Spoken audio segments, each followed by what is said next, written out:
What helps you with burnout? What helps me is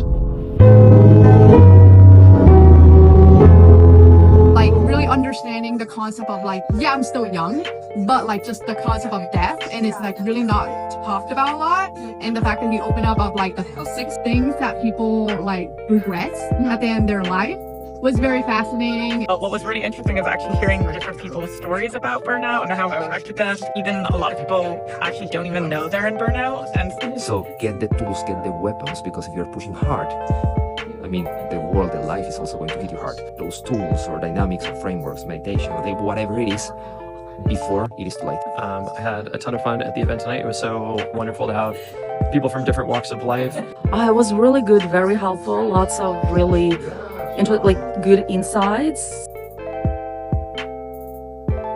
I'm very excited that we're going to do this, not just because this is our first event this year. It's actually our first event ever in San Francisco. About 4 months ago, this is my wife, Debbie, and we moved to San Francisco, opened up an acupuncture clinic, and here we are. We met amazing healers that get to know you guys. I'm so excited to get everyone together and have this heart-to-heart discussion about a very serious topic, burnout. And I hope this is helpful. Yeah. So I think we can start with introducing everyone. I'll start. So I'm a founder, a 3-time founder, and then I had a startup in Beijing around a year and a half ago. We went from 60 people to 15 people. It was really tough. At the time, I didn't know what that was, but I left Beijing because I felt the city lost its color. I lost my interest in the city. And then I moved to San Francisco. That's a city where a lot of people get burnout. I guess I didn't realize it was the burnout until I was in the middle of organizing this event. I'm like, oh, was that burnout? And it was like a realization. I didn't know it took so long or even to look back. So I think that's how sneaky burnout is, and I'd love to open it up to everyone. And can you introduce yourself to start from Dr. Shen? My name is Dr. Ken Makoi. I'm a chiropractor here in the city. I specialize in the mirror-emotional technique, a somatic mind-body approach. So my practice and my approach to burnout is body-based, but it incorporates a lot of emotion. I'm Kathleen Scheible. I'm a homeopath. Homeopathy is its own system of natural medicine, utilizing really tiny, nanodoses of one natural substance, and matching that to the person to shift them overall into the direction of health, or stimulating the body's own healing force. We call it the vital force. And so it's appropriate to talk about burnout and think about the vital force when it goes down during burnout. I used to work in tech. I was an engineer, design engineer for applied materials, designing semiconductor equipment in the 90s. In 2015, I was a co-founder of an integrative health marketplace startup. Practice full-time homeopathy now. I also have experience with burnout, both in tech and as a healer not so long ago. I'm David Kalili. I'm a licensed marriage and family therapist and board certified sexologist, and I run Rouse Relational Wellness, which is right down the street in the Castro. We do couples and sex therapy. I was talking about I'm a proud PhD dropout, and part of the reason why I'm a proud PhD dropout is because of burnout. And I've also worked in tech. I'm so glad I'm not just for myself. I mean, it just didn't work for me. So as a practitioner, the burnout can be real, especially as a couples therapist during the pandemic. That was a doozy. So maybe before we start, what is burnout from your own definition? Maybe David, do you want to start as the therapist? Sure. I've been talking about it a lot. It's the trifecta. One definition of the trifecta of physical exhaustion, cynicism, and then feeling like everything you're doing is failing. Sometimes that can be because of the structural systems within your work or within our government or many other institutions that are supposed to protect us but are not, or just really pushing yourself beyond your own limits and boundaries. We can talk about resilience in a bit, but resilience is not what most people think it means.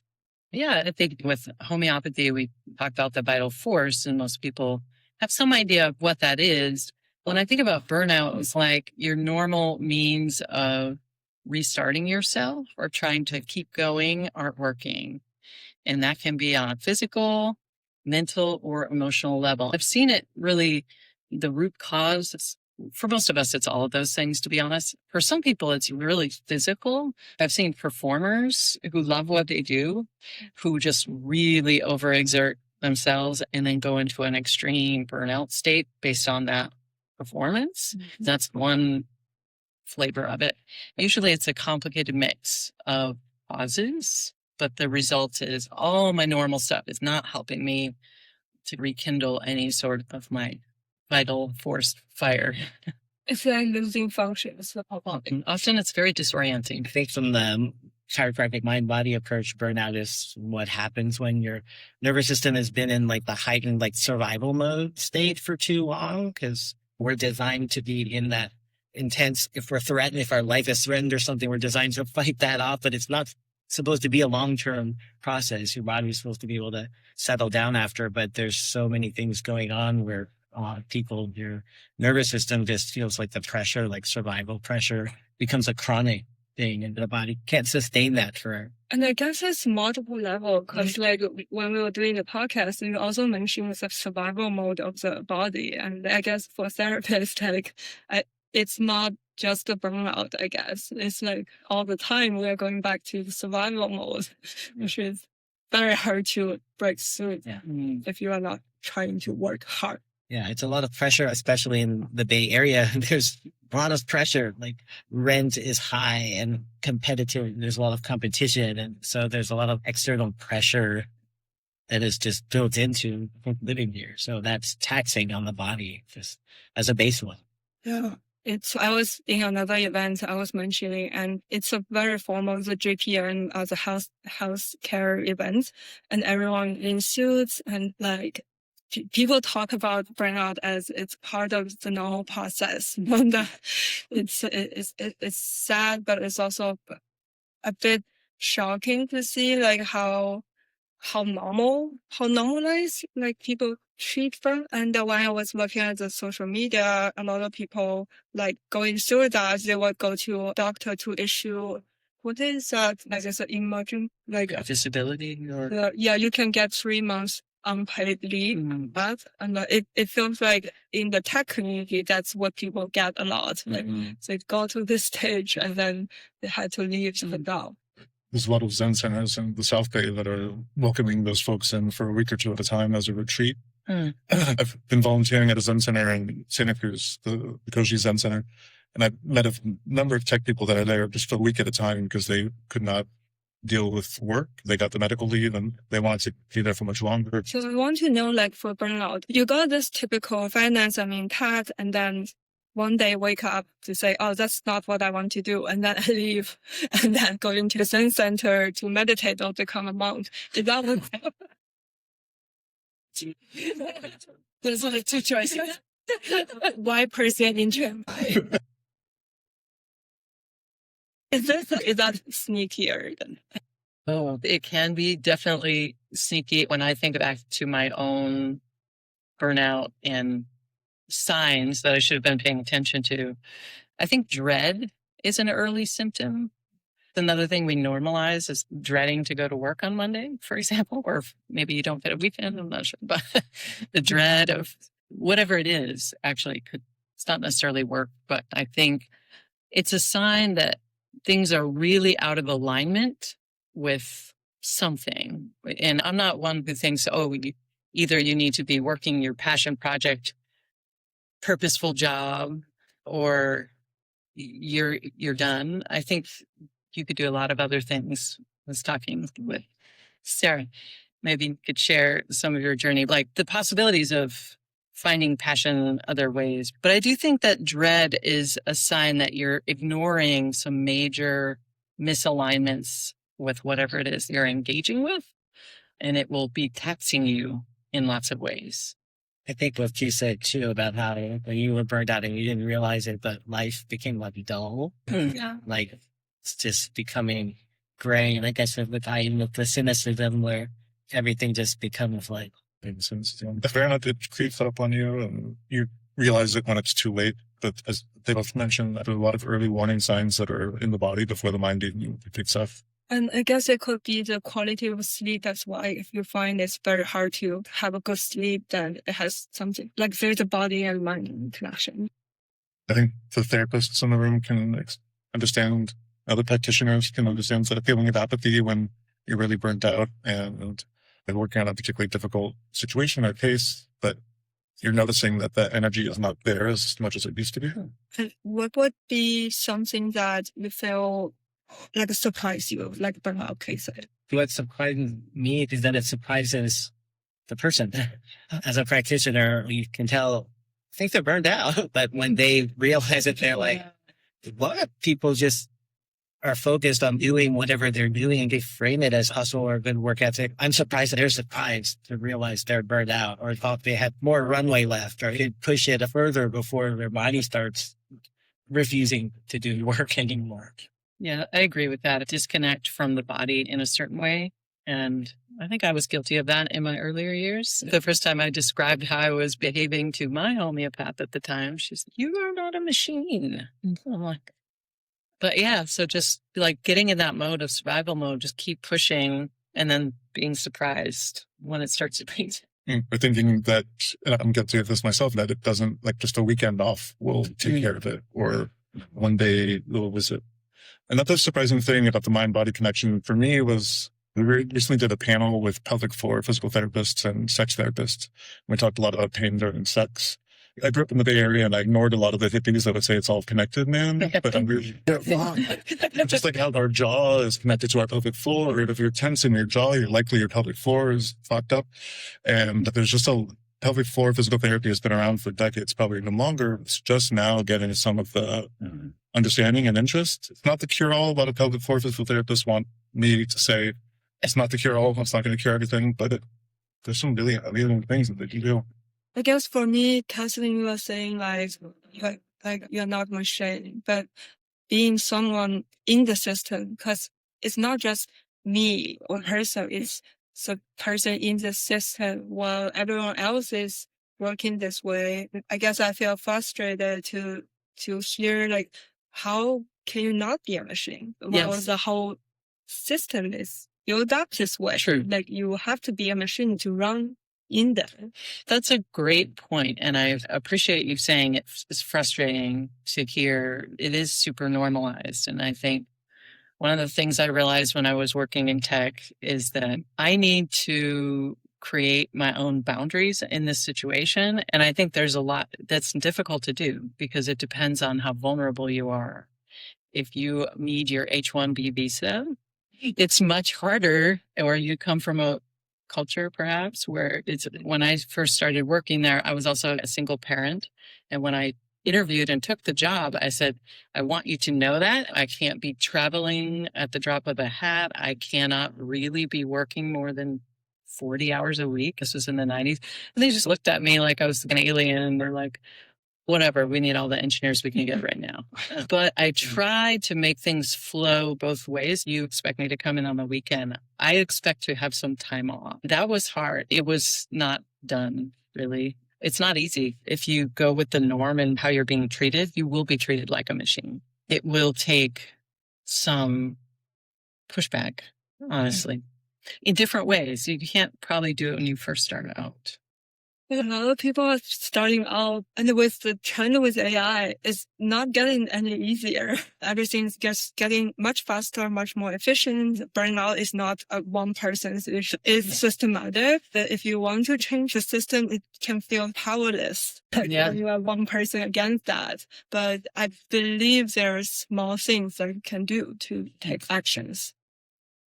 Help start by hosting events like this. Yeah, David, while you were saying about the sex therapist, I'm curious about like how would stress impact sex and the relationship? Get up in the nervous system, as you both have talked about. The general understanding is we need the parasympathetic, the rest and digest, to be activated so that we get the good blood flow, the saliva is going, the stress is down.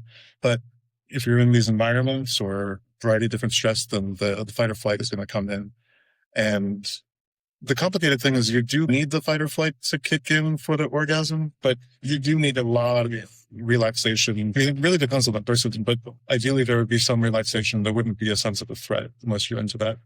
That would help you be more sexually aware, as in aware of your own boundaries, aware of your turn-ons and turn-off, aware of how quickly you turn on or how slow you turn on or how quickly or slow you turn off. This is Emily Nagoski's Come As You Are in the dual control model from the Kinsey Institute. It's like understanding how your engine works. Your sex drive can be totally turned off or it can be ramped up.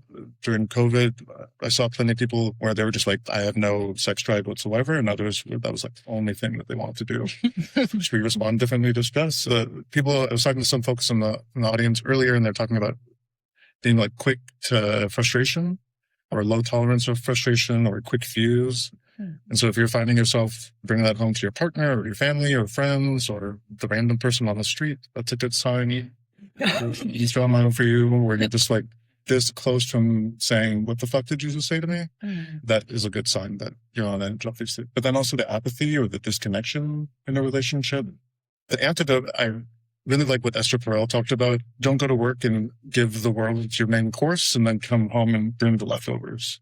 I try to talk to that with couples and individuals when you're at work or going about your day. Take that moment to just do something pleasurable or do nothing at all. But just something to reserve that tank so that when you go home, you're bringing something and you're not just like a shell. As during my internship, traineeship, and early years in my practice, coming back to my partner or friends with just like, a husk. I feel as a workaholic, like myself, like I feel like sometimes I put like my self-worth equals to work, and that's like my life versus I had to work a lot with Debbie to realize, okay, day-to-day life, what do we eat? This is also part of life that's super important. I still don't weigh life as heavy as work. I'm curious, like another question is like, when people already going to see you, I guess they're already trying to work on it. So that's the hardest step they take to come and see you, right? Because a lot of it is probably before that step. Because if you are already asking for help, actually to anyone, and then before that, like, what would you like? What would really make people to come and see you, like to actually can say, oh, it's not okay anymore, and then I need to work on this? Because maybe like some of you in the audience, like we are not to the point yet, but still need help. But then what would help to take that step to ask for help? For me, and probably for you as well, people, whatever their normal coping mechanism, it isn't working anymore. So maybe they would have a pain or something and, ibuprofen it or whatever, and that'll knock it out. But then it's not working anymore. And it gets to a point where it's pretty bad. So usually they'll come in at that point when everything they've done Googling didn't help at this time. Talking to ChatGPT. Yeah, ChatGPT didn't help. How bad is ChatGPT for you? It's terrible from homeopathic perspective. Tell us about it. Oh, it has internalized Wikipedia's anti-homeopathy stance. And so it's spitting that back out. But some of the other AIs are much better, actually. Perplexity is actually pretty good with homeopathy. And Grok is great at finding your own acute homeopathic remedy. I have no problem saying that. Go ahead and use it. But it was a tough climb. Oh, well, no, not for that. No, for writing, yeah. But not for finding that information. Second one is that the application. Almost ironic. Whatever. I was talking to ChatGPT because I was really frustrated yesterday. Like, I had to tell her. I actually tell it like, okay, you are Esther Perel. And then it started to give me suggestions, and I'm like, don't give me solutions. Keep asking questions. Just stop giving me solutions. And I think it's really hard for it to not be in the advisor role, even though you tell it like this is your role you're supposed to play. And I guess like I was very intentional because that's how my therapist usually treats me. I don't want solution. I don't even know why you asking it. Because we all are, right? But to your point, this is an interesting thing because when someone decides to come and see us, that's not necessarily someone deciding they want to get better, right? Someone would go to see different practitioners for different reasons.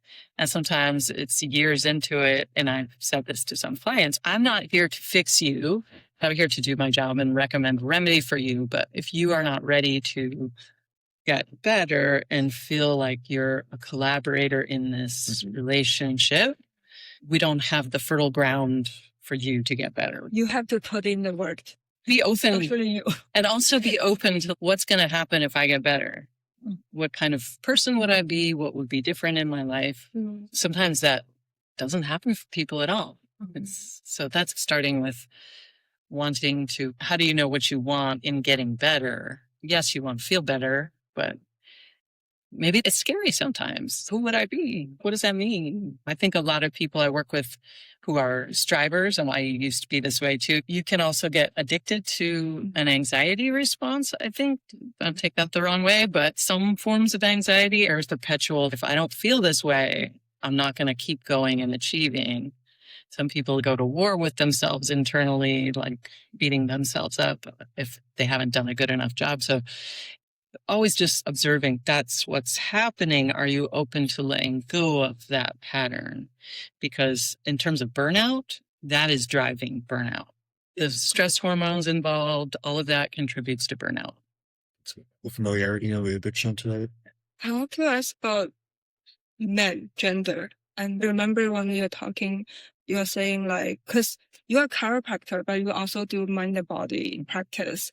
And you were saying some men will just refuse to go into the mindfulness, like the emotional part, but then they can go as hard as fixing my muscle or fixing my bone without wanting to step into the area of more vulnerability. Is it harder for men? I think it's harder for men for a couple of reasons. Obviously, societally, men and boys are raised to not be so emotional and don't cry. It's discouraged. So they're not raised to be in touch with the feelings.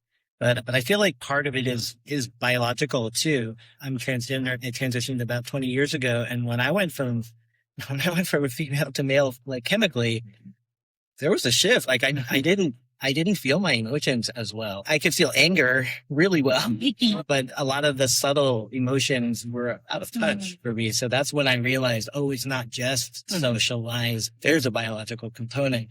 So it's hard for men in those ways. And that's part of what I like about the NET, the neuroemotional technique work that I do, because we're bypassing this up in your head component of it and then looking at feedback from the body. So then it's like your body is putting work with fear or whatever the connection might be, and then you can present it like, how might that go together, or why might that be? And then it gives them some tools to explore in an area that maybe they can wrap their head around instead of just point blank, what do you think it is, or what are you stressed about? Yeah, so I think it's hard for men for those couple of reasons. Let's start on that physical component, except another social pressure. Social pressure is of course a big factor too. Oh. And David, you lead a group, the intimate. Yeah, Interestingly Intimate Men's Group. It's online, and it's for men, those who identify as men that have anxiety to sex and relationships. And a big part of it is to just feel less alone. They logically know that there's other guys out there that are experiencing anxiety to sex and relationships, but to hear it out and to experience them, work through it, and practice giving and receiving support has also been useful in that way. Just to like really investigate the different expectations around masculinity and around the socialization of masculinity. Bell hooks, which lots of people praise, right? Which talks about soul murder. We're given a small box based on our social identity, and we're told to only operate within that box. And then we learn over time to just kill access to those parts of ourselves outside of that box. And then it becomes calcified, and then you have to really work to move it through. But I like what you're saying, which is all of this is really complex. There's no smoking gun. There's no silver bullet. It's stacks and layers of. I want to ask about, is there a benefit of burnout? The question comes from when we're talking about traumatic experience or near-death experience. And the people often comes to the same conclusion of, I value life a lot more after the experience. And would you want to expand on like what would be like after burnout? And sometimes it could take years. It could take 1 to 3 years to recover from it. Would you be better on the other side? Yeah, a lot of people after burnout or a horrific disease or something like that, after when they get on the other side, they'll sometimes say, "Oh, that turned out to be the greatest thing that could happen to me. This is all I learned and everything." So in that sense, it could be good, but you don't want to roll your dice. And then you get there. And like speaking of death, one of the things I find relaxing is listening to your death experience podcast. I love them because it's just all different people from all different walks of life. It doesn't matter if you died of an overdose or a heart attack. Like, it's all different people. And their experiences are a little different, but they're also very same. Their common thread is always, I popped out of my body and at peace. There was no judgment. There was like love. And it's always like a peaceful thing. But then they realize too that the little meat suit they see, the little sausage person, that wasn't really them. They're like, oh, why did I think that was me? And they're like, why did I think my job was important? Like they just see this like bigger, this perspective where they're like, oh, the only thing that was ever mattered was like love. Like how much did I, what did I, like it just distills it. It always comes down to that. Doesn't matter whose story it is. They're always like, oh, I realized that everyone is connected. I realized that love was always the only thing that mattered.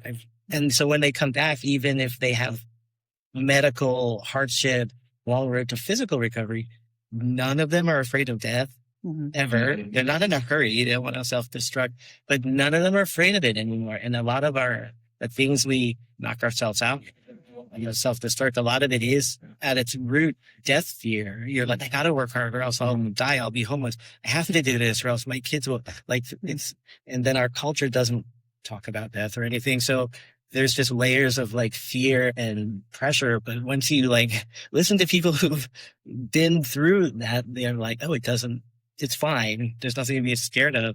There's a great book called The 5 Regrets of the Dying by a hospice worker. In her work, she found there's 5 things.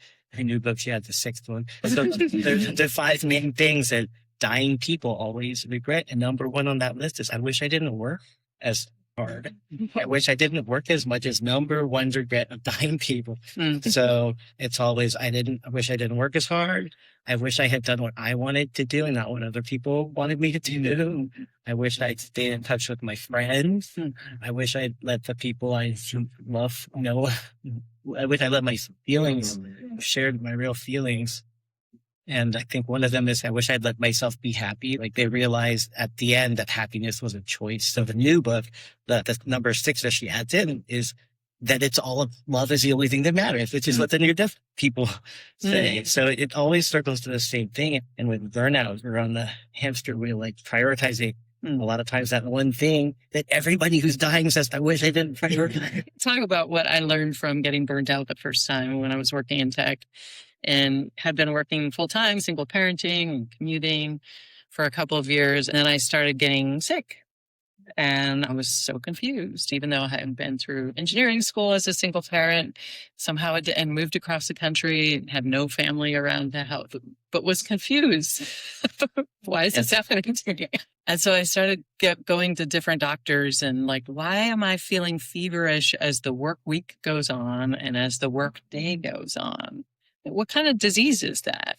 I really was convinced that I had some weird virus. They kept testing me for more and more weird viruses. Did you get bitten by a weird animal? I'm like, I don't think I would remember that. Finally, I had an ear, nose, and throat doctor. I had sore throats as the workday went on. I felt semi-feverish throughout the work week, worse as the week went on. Finally, he just said, you have chronic stress. You have the stress of an executive. I was in my 20s. I was like, this doesn't help me to know this. You can take a class on stress reduction. I don't have time for that. But I do think a little bit of a switch was flipped in realizing, okay, I'm not sick. This is something maybe within my realm of control. It was a relief that maybe I don't have an illness. I had already talked to my boss to say, look, I think I have to quit my job because I was getting literally some new actual illness like every 3 weeks for 6 months. And he was like, what else can we do? And I said, what do you mean? He was like, and you work part-time? I was like, maybe. I didn't know that was an option. So it taught me a lot. I did work part-time, and this was back in the 90s before broadband internet, working from home.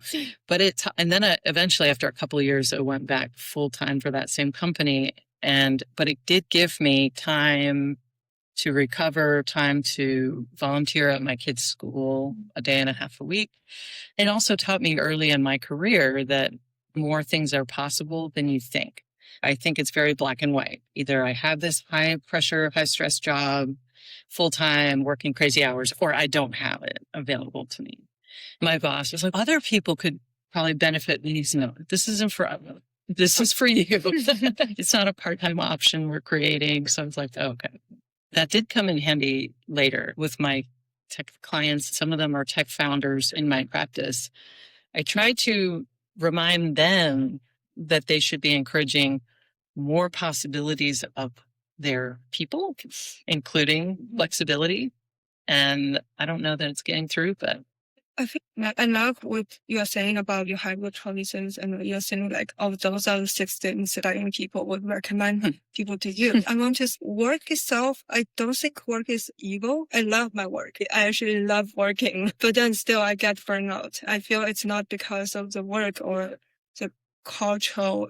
Sometimes I guess everyone is different, and like, you can love your work, and because you care so much, then you get burnout. But then I feel like work itself, like if you are in control, if you get self-worth from it, like I feel like it can be healthy. Absolutely. It's not like everyone should quit their leave or become part-time or become a healer. A lot of healers started and then goes into healers. I do feel like it's possible to find this balance, loving your job while also leaving enough space for you to not doing overload. I agree with that, actually. I don't think balance means you need to be equally perfect in all these areas of your life. It is like a seesaw sometimes. Learning the tools to nurture yourself to help prevent burnout, as we learn more about sleep, nutritious food, good relationships, community, right? Those things will help you stay out of burnout. What would be one tool or valuable that everyone can have? One simple tool that people can do to help with stress. Mine is super simple. Just do nothing for 5 minutes. We're constantly doing nothing and staring at the blank wall, not necessarily for meditation purposes, but just for not doing anything, or really diving into the hedonistic aspects of your life, especially if you haven't given yourself that moment or that experience. It can be any type of pleasure for you, and you can define that for yourself so that you're not going off into the deep end if pleasure feels a little too scary for you. Yeah, you get the names. I think doing nothing for 5 minutes is actually hard. I have a reminder on my phone, and it's a meditation reminder at 8 a.m. And I never actually do it. Therapist yesterday just told me like, oh, maybe all these reminders every single day is for one day you will stop and do it. Then it's all worth it. If you feel guilty, like you're not taking your time, it's okay. Come to something. I think parasympathetic breathing, it's just slower out breath than in breath, and probably a deeper breath than you're usually taking. There are different techniques you could Google. It's not complicated, but if you find a comfortable position where you can actually feel your breath pull down as far as possible, ideally into the belly, and then just a longer out breath than in breath is the most important thing. And just spending a couple minutes doing that can really help shift and be really grounding, but it does also activate your parasympathetic nervous system. So it's really helpful. I think the more we practice it, like anything, the more you realize the benefits, and you can start to habitually do it because it feels good. And yeah, it's actually super powerful. One of the simple things, I guess for some people it doesn't sound simple, but just try it for 2 weeks, is like how David was saying, people sometimes at the end of the day, they're just so tired and go home and you want your me time or whatever. So the concept is to pay yourself first with the best energy. Try to go to bed a little earlier, but wake up like an hour, 2 hours earlier. And then that morning time, that's like your precious you time, like where you do what's fun for you to read, journal, whatever, but it's just you. It's not a time to catch up on work. That's when your brain is sharpest and your energy is the freshest. I have so many clients who are busy with the kids and then stay up till 1 or 2. They're like, I just need me time. But by then it's the worst me time. You're just, you're just like, running on fumes. Those kids are not going to get up at 4. Maybe your cat does, but not the kids. So you can still get quality you time. I always try to get out to the beach for sunrise before I work. It feels like I had a great day. It doesn't matter what happens from there on out because I already had a great day. I already have the whole beach to myself, the sunrise. It's just like switching the clock around and prioritizing yourself, your energy. And then you won't burn out as much. You'll get tired later, and then you'll be like at work, hey, I got to go home because I don't have any energy for you people anymore. But you have to feed yourself and leave time for yourself. Who ever leaves time, if you just, I'll do it when I have a chance to. It never happens because something always comes up to eat it up. So it has to be like a schedule, like a commitment that you treat like a doctor's appointment. It has to be that important. And you have to know for yourself what's relaxing. Like you said, it's not that relaxing to do nothing. It's stressful. So for you, what would be fun? So like your fun might be involved action and activity, but it nourishes you. Whereas for some people, it is doing nothing. I'm a little like you. I don't relax if I just do nothing at home, but I love to travel. That's relaxing for me. And you can't always travel somewhere, but there's a part of your brain, your survival, emotional. It's like you have a little pet in there. It's like an animal brain. And you know how you can trick your dog? There's a lot of, you can fake it out. Even if you're doing the thing, that part doesn't know that you did it. So sometimes like I will like once a month book a couple of nights at a nice bed and breakfast here in the city. But if I pack my little suitcase and I walk and I'm a little sweaty, like as if I was from the airport, my brain is we going somewhere? It might feel mild, but I feel like I went somewhere and I get that same relaxation. And I don't try to work or anything because I just let that brain that we went somewhere. But whatever like genuinely makes you feel, that's have to be on schedule. Like you made a reservation. Well, I can't cancel. I made a reservation.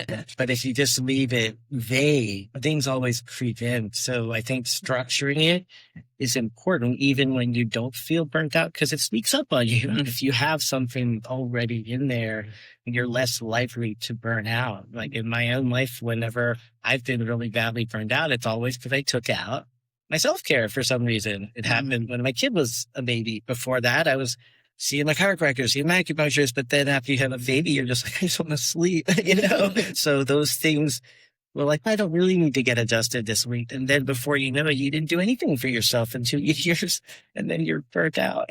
So you just have to keep it in place even when you don't.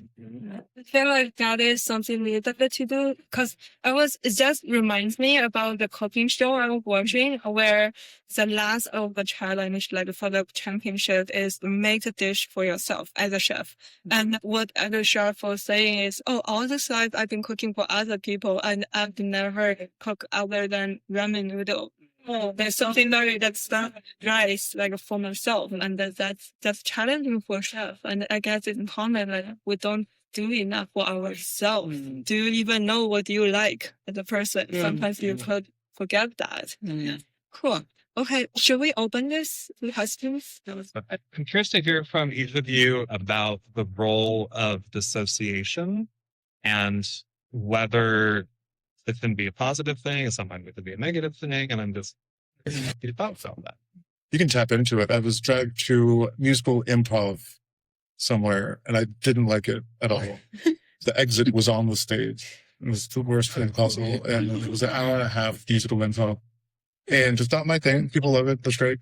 But I tapped into dissociation, and it was really helpful. It was so helpful. And I think like when I plan my vacations, I use that as a free vacation. And so I can fantasize about being wherever that is and journeying around. So if it's intentional. I was going to say that for me is the distinction because definitely some clients who have unintentional dissociation view that as probably one of the deeper forms of illness in a sense, because you're not in control of what's happening to you. So it's pretty important for survival that you're in your body if you want to be in your body. I agree. It's context dependent, so it can be helpful at that music show or life and death. Sometimes that's what you need to do to survive trauma. But yeah, when people are trapped in it too long, it's not a healthy place to be for too long. Hello. When I moved here, I've noticed that all my employers love say the authentic you, like have the like something along those lines. And I realized, you don't want authentic me. You want the version of me that fits into the corporate environment or whatever social setting we're at now. I come from a culture where we're very direct. I find it incredibly draining and physically tired after those meetings because, like, to me, it feels incredible. I don't know if the word fake is right, but I have to find that particular side of me that fits into the circumstance. I know you don't want authentic me to be. I didn't like it. So do you have any advice on how to handle that? How to minimize that, the energy drainage I'm experiencing? I'm tempted to test out the theory and just say what you're thinking. I work in a Fortune 500 company where you have to do the small talk. You have to talk about, oh, what did you do for the weekend? Which usually I find it incredibly boring sometimes. But then, like, I met my co-founder where we work with corporate clients. It's actually a choice you could make, believe it or not. Like, we could actually tell the client, be like direct, honest, even though it means like revenue is on the line. But sometimes you would be surprised to see, like, it could actually, people might even enjoy that more, the directness, honest. And I sometimes tell you, no, we don't want to work with you. It doesn't make sense. And that's such a relief. But to be honest, it's really hard to do because I find myself still struggling so much, like between in a social setting where you have to be outgoing, you have to be the strong type A person versus the real me, which is, I'm hesitate on a lot of things. And yeah, I think it took me many years to realize it's okay to be a CEO that's hesitate and won't think twice and sometimes changes her mind.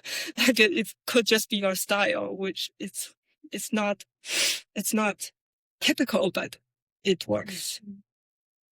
And thinking about masking too, where for neurodivergent folks to put on a mask of sociability or whatever it may be, and that they're being requested and how exhausting that is and how it can lead to burnout. I don't have any immediate suggestions, but there's a concept around it that you can look into more to help you think of different ways to go about it. It takes a lot of energy to put on the mask. So you want to do what you can to reduce the energy output. Envision yourself more like an actor, like playing a role. You know how that character acts, because if you identify it as me, it's stressful internally because you're like, it's not me. But if you can relax, and they're paying me to play this role, yeah, I'm actually being paid to be this actor. You separate it a little out from your personal identity, and then it's okay to even an actor have little scripts. They're going to ask you the same question about how was your weekend? Just have a script that is bland enough that they won't even notice that it's what you say every week. They ask me the same question every week too. So if you just have like a script, it's low energy, you know, like low energy cost to you. So when you're tired or burnt out, you can just pull from your little scripts. And then if you feel like giving a better answer, sure, give a better answer. But when your brain feels like you always have to come up with something fresh every day, then that's stressful. So if it's okay, you're allowed to just have a character and the character acts like this. And then it takes some of that pressure away. I would like your opinion about something. My definition of burnout before coming was more on the physical side, like having balance of your endocrine or your nervous system because of cortisol. If it's because something else, you're just sick. It's because of cortisol important. So one thing that I have been trying to do to maintain myself alive properly is try to measure other things. I mentioned you realize that you're burnout too late. Everyone can see it. You cannot. Self-awareness doesn't work there. So what I'm trying to do is using lab test and blood and those kind of things. Do you have any opinion about which markers or thing can be better than self-awareness to realize that you're getting into the burnout? Cortisol is always the first one to look at, like cortisol levels and how it's affecting your sleep wake, like doing those like time tests, like seeing how's it affecting your circadian rhythm, like those kinds of things are if you're looking at stress specifically, there's almost anything just coming out of balance. Blood sugar is a huge one. And of course, stress makes you insulin resistant. So then your A1C keeps creeping up, or your resting glucose, so things like that. I think it is good to get your blood work done at least once a year. Younger people especially don't do it because they feel fine. But in the blood, you will start to see things coming out of balance, creeping up. But yeah, if you're looking at stress specifically, it would be like cortisol. For example, I've been with doctors and everything, so that's food. Many things can be interpreted in different ways. Will you pick something in particular because it might be, it's the food? Or do you just move to the Bay Area, like everything that needed of mineral? For that kind of blood work, you always want to work with a functional medicine doctor, somebody who's used to looking at the numbers from a functional perspective and not just, you don't have a disease yet, you're fine. You also have to take a step back and ask yourself why. It's nice to optimize yourself, but like to what end? Because sometimes the goal is like infinity. You're like, I can just optimize up to here, that I can get more productive and get more done and less sleep. But then it just keeps going. And no matter what you do, and no matter how well you eat or do, we're all going to die. Most of us before 85 at a certain statistical mark of life that doesn't change that much. And even though like right now it's really popular to say, if you optimize, it'll be 120. No, it won't. Like, well, still going to be dead before some people will make it at 95 or whatever, but healthy people drop dead all the time. And chain smoking granny sometimes makes it a super long. It's a mix. It's a mix of your genetics plus your lifestyle. So like everything is mixed. So I think people, the basics, you have to exercise. I don't like it. My trainer says I don't like to. You're great though. You also like you have to like physical animals, like we have to, and we have to eat food that came out of the ground. You have to sleep X amount. So everybody knows. Because of time, we will stop here and then we can take a 10 minutes break, grab some snacks, grab some drinks. Oh, by the way, the snacks is provided by Rainbow Grocery. For nice, I love going there, like all organic vegan product. And after 10 minutes, after that, she's going to do a workshop, which actually helps you to do some movement, to get to know yourself. There's a test, and then we will do it. It's going to be a short workshop. I wanted to also just say this book I found when I was doing some research for coming here tonight. I would highly recommend it if you're in any degree of burnout or especially chronic fatigue. It's called Drowning Like Birds. It's by a colleague, Ruth Holt, who's also a homeopath. Most of it has nothing to do with homeopathy. It's the basics about food and simple habits. It walks you through in a sign and gentle way for building your health. There's just so much great information in here. There's no way I could go through all that tonight. So I just wanted to recommend that. Thank you so much. Yeah, thank you for coming.